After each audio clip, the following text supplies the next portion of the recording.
María Cristina, Raquel y yo tuvimos que irnos de Colombia. Tenía 6 años cuando la amenazaron de muerte. Un excongresista condenado por narcotráfico en Estados Unidos. Se llama Raquel.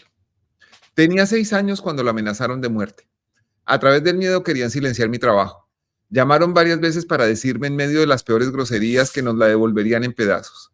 En una de esas llamadas me describieron con aterradora precisión la ropa que llevaba puesta esa mañana para ir al kinder. Perdón que Nutella va a interrumpir. Entonces, me describieron con aterradora precisión la ropa que llevaba puesta esa mañana para ir al kinder. Por los mismos días mandaron a la sede del noticiero 2 coronas fúnebres, una de ellas lamentando su muerte. Cuando averigüé, apoyado solo por mis colegas de Noticias 1, porque ninguna autoridad me ayudó, encontramos que los arreglos mortuorios habían salido de una floristería de Palo Quemado. Allí nos informaron que los había despachado por encargo de otra floristería de Pereira, donde solo recordaba que los habían pagado en efectivo y lo había hecho un hombre de mediana estatura. Un correo electrónico calumnioso e intimidante enviado al doctor Ramiro Bejarano, quien por años y con inmensa generosidad ha sido mi abogado, nos llevó al autor del mensaje. Rastreamos electrónicamente su origen, que está en una mansión habitada por Carlos Nader Simmons, un excongresista condenado por narcotráfico en Estados Unidos. Cuando publiqué que de su casa habían salido los emails, replicó que era solo una broma y que él nada tenía que ver con las amenazas. La fiscalía, dirigida entonces por Luis Camilo Osorio, encontró a alguien llamado Luis Fernando Uribe que se echó convenientemente la culpa para sacar de líos al poderoso Nader. El pobre diablo aseguró en un video que él era el responsable de las amenazas a Raquel. La grabación fue hecha en una oficina del señor Nader mientras tomaban grandes vasos de whisky. María Cristina, Raquel y yo tuvimos que irnos de Colombia. Empacamos nuestras vidas en 3 maletas y salimos de una semana a otra. Logramos un lugar en Estados Unidos gracias al programa Knight de la Universidad de Stanford y al Comité de Protección a los Periodistas CPJ de Nueva York.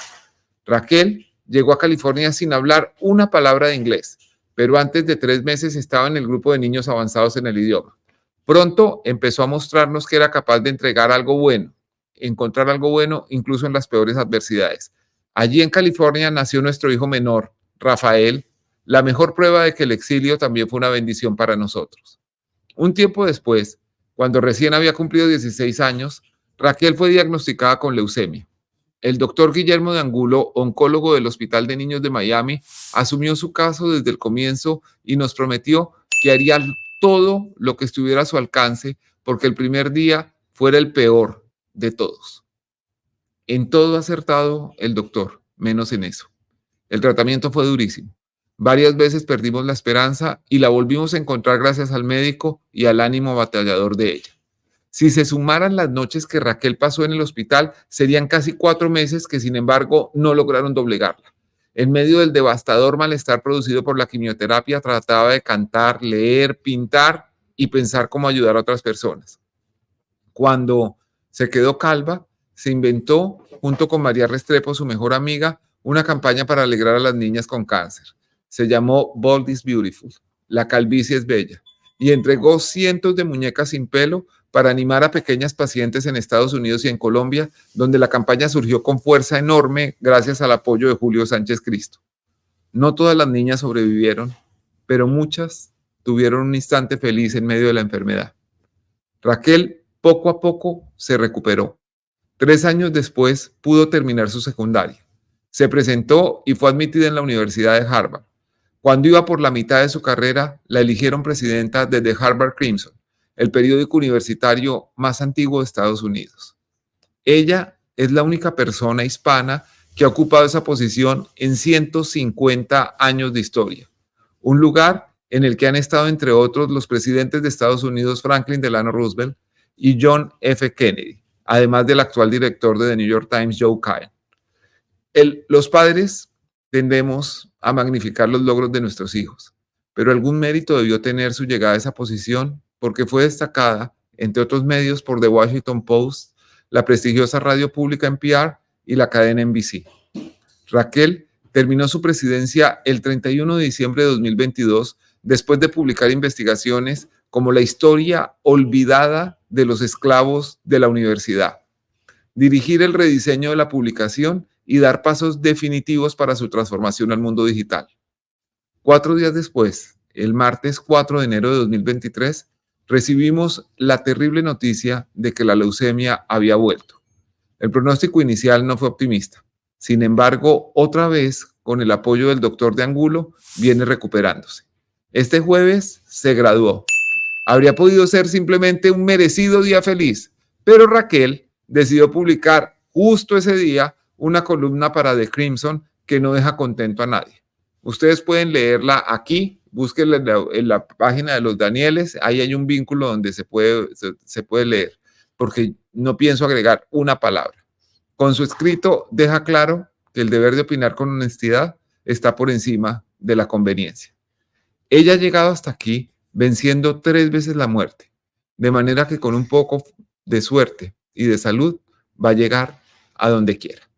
Esa era la columna, muchas gracias. Ay, Dani, es una verdadera joya y una absoluta maravilla de columna y una joya y una absoluta maravilla de hija, un ejemplo. ¿Y qué columna la que escribió? Impresionante, ¿cómo lo viviste tú? No, pues fue supremamente interesante, Dani, porque, digamos, la ceremonia de graduación de Harvard, lo sabe Daniel Samper Pisano, que estuvo estudiando allá, es supremamente ritualizada y normada.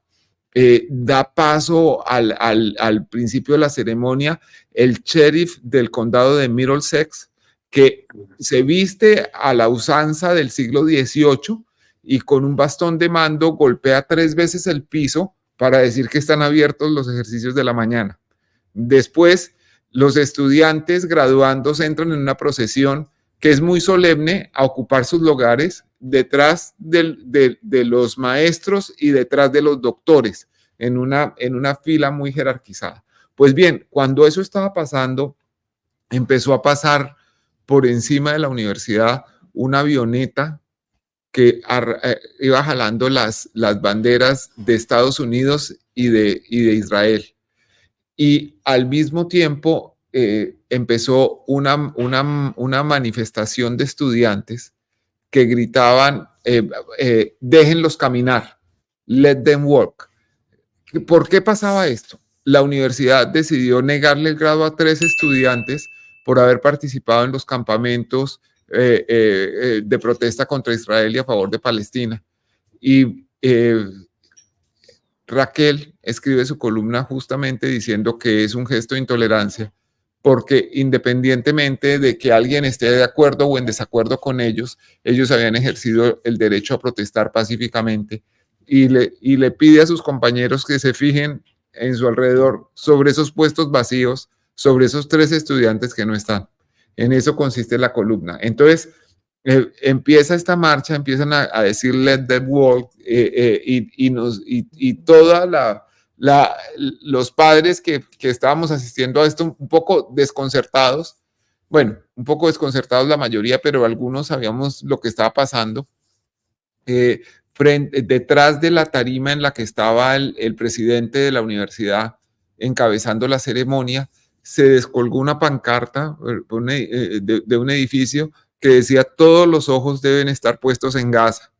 Y lo que trataron de evitar con la expulsión de estos estudiantes, o no expulsión, con la exclusión de la ceremonia de graduación de estos estudiantes, terminó volviéndose más grande e incluso la periodista María Reza, filipina, que era la oradora principal de la ceremonia, terminó haciendo alusión a lo importante que era permitir la libertad de expresión.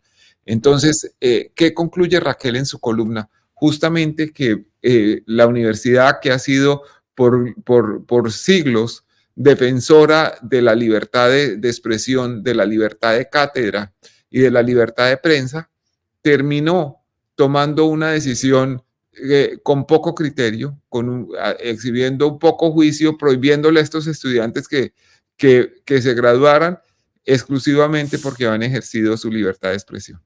Entonces, digamos, esa es una síntesis de lo que ella dice en la columna, pero que prefiero no interpretar ni opinar, sino que quien la quiera leer, que la lea. Está ahí en la misma columna, está el link, es simplemente dar clic y uno puede llegar directamente a la columna. Es buenísima.